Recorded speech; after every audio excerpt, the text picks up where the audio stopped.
लेकिन इस बार मैं सिर्फ तमाशाई की हैसियत इख्तियार करना चाहता था। अठीला अपने जर्नैलों के साथ फौजों को मुनाज़्ज़म करता था। खैमे काफ़ी दूर छोड़ दिए गए थे और चंद दस्ते इनकी निगरानी पर मामूर कर दिए गए थे। इसके अलावा बाकी फौजें आगे बढ़ गईं। घुड़सवार भी खैमों से आगे निकल गए थे। इसके अलावा पैदल फौजें भी उस सब कले का जायजा ले रही थे। अठीला ने मेरी तरफ रोक करके कहा, सालूसे आजम, मैंने तुमसे पूछा था कि क्या तुम किसी बाकायदा लड़ाई में हिस्सा ले चुके हो जिसके लिए तुमने इनकार किया था। मेरा मतलब है इस बार तुम सिर्फ अठीला के जंग करने का अंदाज देखो और आइंदा जब हम जंग करें तो फिर तुम पूरी ज़हनी कुव्वतों को बरोकार ला कर हमारी मदद करो। जो हुक्म, मैंने कहा और अठीला के होंठों पर मुस्कुराहट फैल गई। तब उसने कहा, यह दस्ता जिसे मैंने खैमे के बचाव के लिए छोड़ा है तुम्हारी निगरानी में रहेगा और इसकी निगरानी तुम करते रहोगे।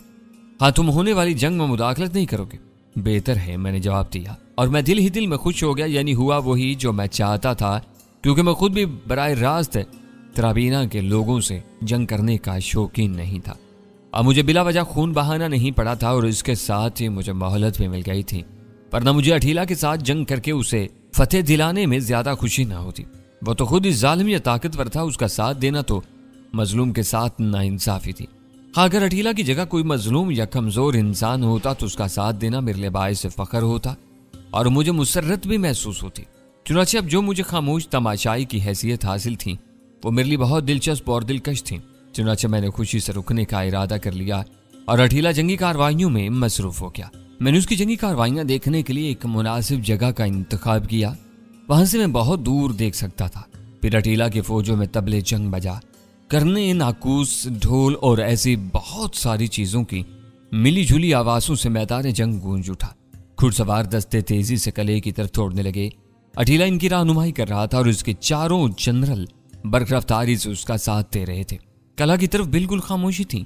फसीलों पर बेपनाह लोग नजर आ रहे थे, लेकिन वो इस तरह खामोश थे जैसे किसी खास वाक़े के मुंतजिर हों या किसी खास मौका की तलाश में हो। और यह मौका यकीनन खासा दिलचस्प और दिलकश था। यूं ही अठीला की फौज तीरों की रेंज में पहुंची तो अचानक फसील से तीरों की बारिश शुरू हो गई। और प्रोफेसर, मैंने ऐसी खौफनाक बारिश कभी नहीं देखी थी। यूं लगता था जैसे आसमान तीरों में छुप गया हो। इस तरह तीर बरसाए जा रहे थे कि हैरत होती थी। अठीला की फौजों की सफ़े अव्वल में अबतरी फैल गई।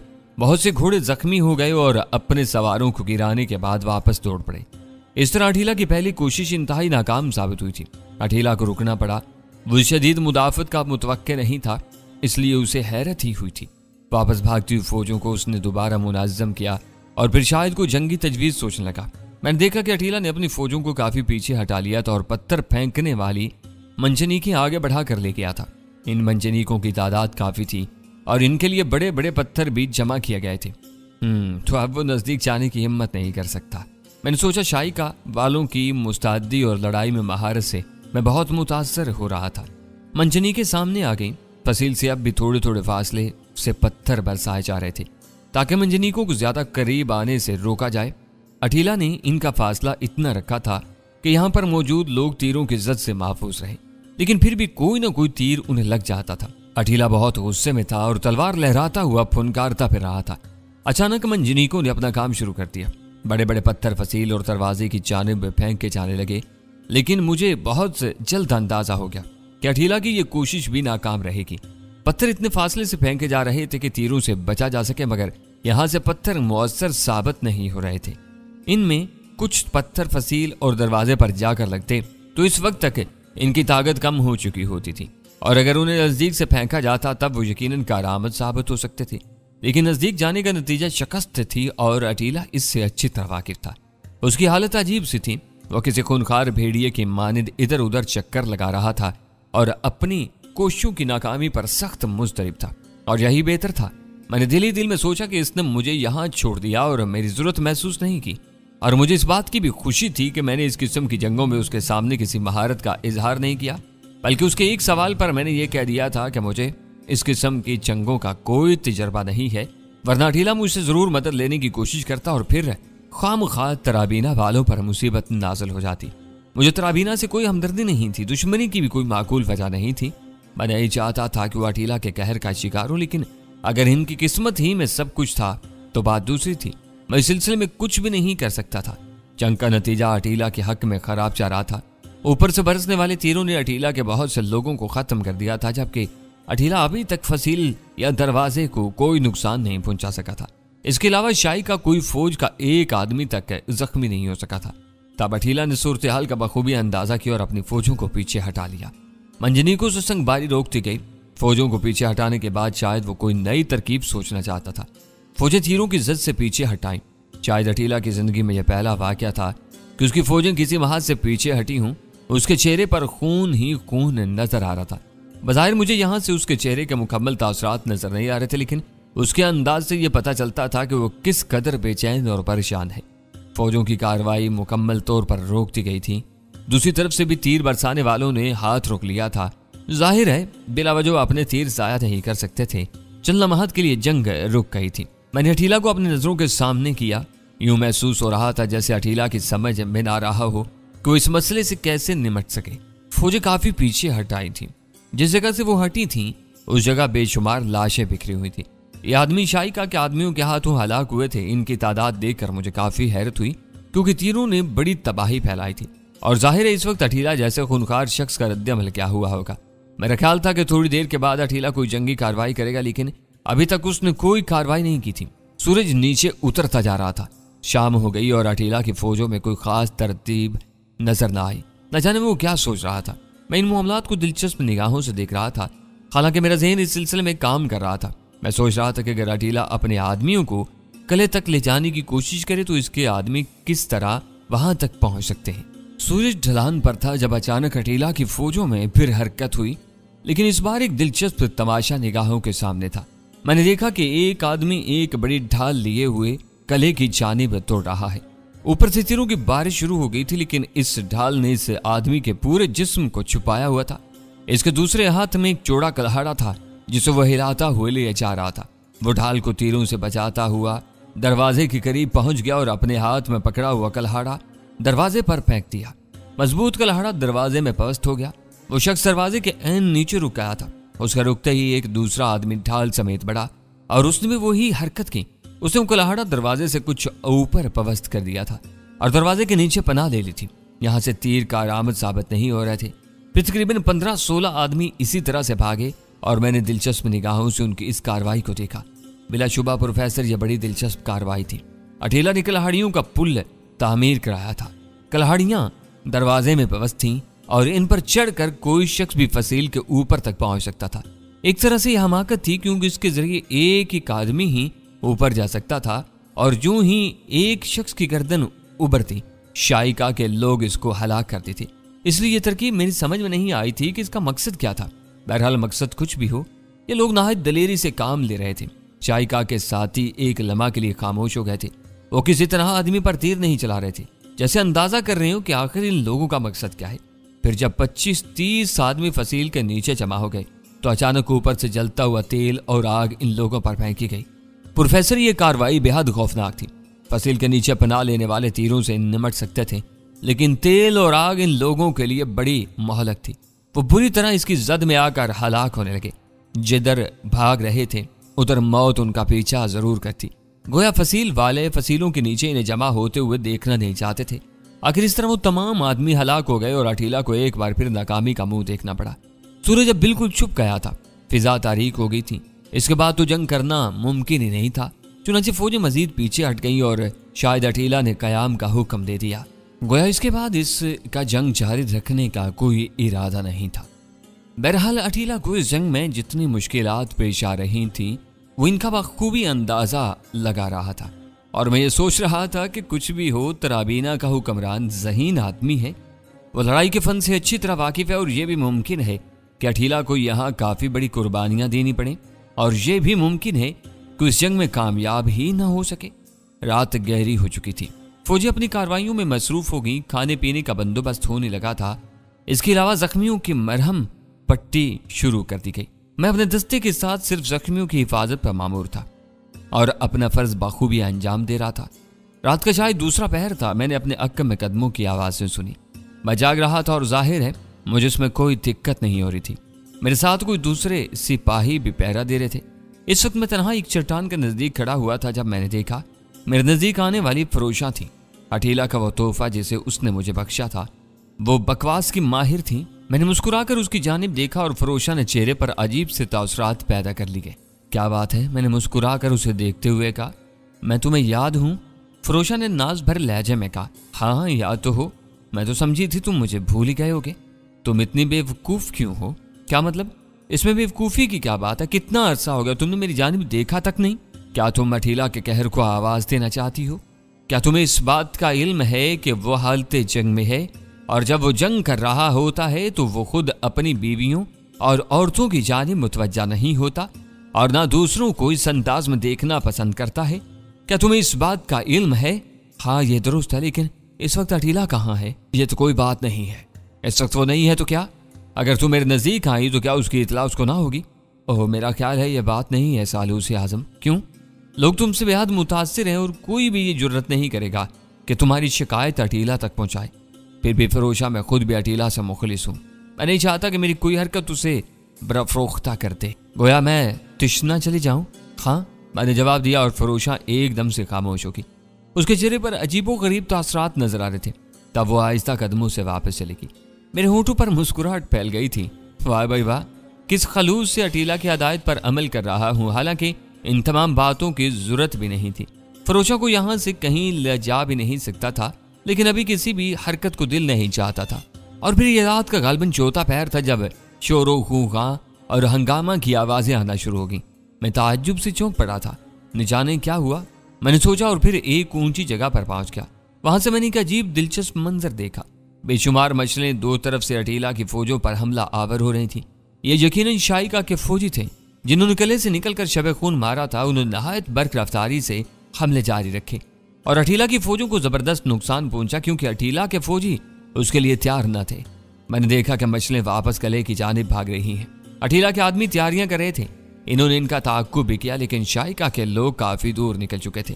किले की दोनों जानिब से वो अंदर दाखिल होते हुए नजर आए और चंद साथ के बाद शोरो गुगा थम गया, लेकिन अठीला की फौजों में रोशनी फैलती जा रही थी। वो सब जाग गए थे और तैयार हो रहे थे। मैं अच्छी तरह जानता था कि अठीला की कैफियत इस वक्त क्या होगी। वो यकीनन गुस्से से दीवाना हुआ जा रहा होगा। वैसे शाइका के लोग मेरे लिए दिलचस्पी का बायस बनते जा रहे थे। दिलेर आदमी थे, मामूली बात नहीं थी। उन्होंने अठीला पर काफी कारी ज़रबे लगाई। इन्होंने सामने से आने की जुर्रत नहीं की थी, बल्कि किले के दोनों तरफ से आए थे, यानी किले के इतराफ में भी कोई रास्ते थे। और अब मेरे अंदाजे के मुताबिक अठीला यकीनी तौर पर इन्हीं रास्तों को तलाश करेगा। अठीला ने इसी वक्त कार्रवाई नहीं की थी, बल्कि सुबह तक वो सब्र सुकून से रहा। सुबह के वक्त लाशों की तादाद में और इजाफा हो गया था। तब उसका लश्कर दो हिस्सों में बट गया। चंद अफराद ढालों की पनाह में किले की दोनों हिस्सों का जायजा लेने के लिए उस तरफ बढ़ गए जहां से शाइका के लोग आए थे। मेरी दिलचस्पी अब रुक न सकी थी, चुनाचे मैं आहिस्ता आहिस्ता अठीला के नजदीक पहुंच गया। अठीला ने मुझे देखा और उसकी आंखों में खून ही खून नजर आ रहा था। बेहद खौफनाक लग रहा था वो। मुझे देखकर उसने कुछ नहीं कहा और खामोश खड़ा रहा। वो लोग जो किले के इतराफ का जायजा लेने गए थे वापस आ गए। उन्होंने अठीला से कहा, खुदाई कहर, किले के दोनों जानिब और अक्म में बहुत चौड़ी चौड़ी खंदकें खुदी हुई हैं जिनमें पानी भरा हुआ है। जिस जगह से वो लोग निकले थे वो किले के बगली दरवाजे थे जो चौड़े तख्ते की शक्ल में ऊपर से नीचे तक चले गए हैं। जब वो ऊपर से खुलते हैं तो इनका दूसरा सिरा खंदकों को पार करके जमीन पर आ टिकता है और उसके जरिए बाहर आ जाते हैं। जब वो अंदर चले जाते हैं तो फाटक को उठा लिया जाता है। इस तरह हमारे लिए इन दोनों समतों को आबूर करना और भी नामुमकिन है। इसे मुमकिन बनाना पड़ेगा, अठीला ने घुराते हुए कहा और वो खामोशी से गर्दन झुकाए खड़े हो गए। जाओ, अठीला ने उन्हें हुक्म दिया और वापस चले गए। तब अठीला ने मेरी जानिब देखा। सालूस आज़म, जंग का नक्शा तुम देख रहे हो? हाँ खुदाई कहर देख रहा हूँ और सोच रहा हूँ कि तराबीना वालों ने काफी जबरदस्त इंतजाम किए हैं, लेकिन तराबीना की तकदीर रोशन सितारे की मानिद है और इसका जो हशर होगा वो तुम भी देखोगे, सालूस आज़म, और ये जमीन भी देखेगी। अठीला ने खूनखार लहजे में कहा। मैंने खामोशी इख्तियार कर ली। अठीला के चेहरे पर तूफान नजर आ रहे थे और वो बुरी तरह तिलमिला रहा था और मैंने महसूस किया था कि उसके जहन में कोई बात नहीं आ रही है। फिर उसने खामोशी इख्तियार कर ली और मैंने भी कोई खास बातचीत न की। चंद साथ खामोश रहने के बाद अठीला ही ने सकूत तोड़ा और कहने लगा, नायब आज़म, इन लोगों के हौसले काफी बुलंद हैं। फिल वक्त हम इनके खिलाफ कोई मुअस्सर कार्रवाई नहीं कर सके, इसलिए इनके हौसले इस वक्त तक बड़े रहेंगे जब तक इन पर कारी ज़रब न लगा दी जाए। ऐसी सूरत में इस बात का इम्कान भी है कि कहीं ये हम पर शब खून न मारे। चुनाचे तुम अपनी जगह जाओ और निगरानी करो। मैंने गर्दन झुका दी और फिर मैं वापस चल पड़ा। भला मुझे क्या पड़ी थी कि अठीला के मामलात में दिलचस्पी लेता और अब जबकि मैंने देखा था कि वो लोग लड़ना जानते हैं और अपने बचाव के लिए बेहतर कार्रवाई कर सकते हैं। गो इस सूरत में अगर अठीला को शिकस्त भी हो जाती तो मुझे कोई अफसोस ना होता। मैंने तो प्रोफेसर सदियां देखी थी, सदियों के लम्हात देखे थे और यही अंदाजा लगाया था कि जो अपना बेहतर दिफा कर सकते हैं वही जीने का हक रखते हैं। तुम्हारी दुनिया का यही असूल है और इस असूल को बदलना नामुमकिन है। चुनाचे मुझे सिर्फ तमाशा देखने से दिलचस्पी थी और मैं अब तक तमाशा ही देख रहा था। मैं वापस औरतों के खैमों के नज़दीक पहुंच गया। वहां कोई खास काम तो नहीं था, बस इस दस्ते को हदायत जारी करना थी जो औरतों के खैमों की निगरानी कर रहा था। और बहर सूरत जब एक फ़र्ज मैंने अपने जिम्मा ले लिया था तो इसे अंजाम तो देना ही था। चुनाचे मैंने अपनी जहानत से काम लेकर चंद अफराद को ऐसी जगह तैनात कर दिया जहां से वो कुर्बो जवार पर गहरी निगाह रख सकते थे। मैंने इन्हें जो हदायत जारी की थी इसमें हिफाजती तदाबीर मौजूद थी और मुझे यकीन था कि अगर कोई छोटा मोटा हमला करने की कोशिश की गई तो हम उसे बआसानी नाकाम बना देंगे और खैमों तक पहुंचने वालों को रोक सकेंगे। पहलूस मेरा खादिम मेरे नज़दीक ही मौजूद था। मुझे तनहा खड़े देखकर वो मेरे नज़दीक पहुंच गया। उसके चेहरे पर तशवीश के आसार थे। उसने कहा, सालूस आज़म, तुम हालात देख रहे हो? हाँ पहलूस, तू क्या कहना चाहता है? शाइका हमारी तवक्का से ज़्यादा तगदो का मुजाहिरा कर रहा है। पहले दिन हमें नुकसान उठाना पड़ा है। इतना नुकसान खुदाई कहर को किसी जंग के इख्तिताम तक नहीं उठाना पड़ा। पहलूस और ज़हीन आदमी अपने बचाव का हक रखता है और फतेह का भी। मैंने गहरे अंदाज में कहा, ओहो सालूस आज़म, तो क्या तुम समझते हो कि वह अठीला पर फतेह पालेगा? ना सही, बहरहाल वो खुद अठीला पर हमलावर नहीं हुआ है। अठीला ने उसे शिकस्त देने की ठान ली है। ऐसी सूरत में अगर वो अपना बचाव कर लेता है तो यही उसकी फतेह है।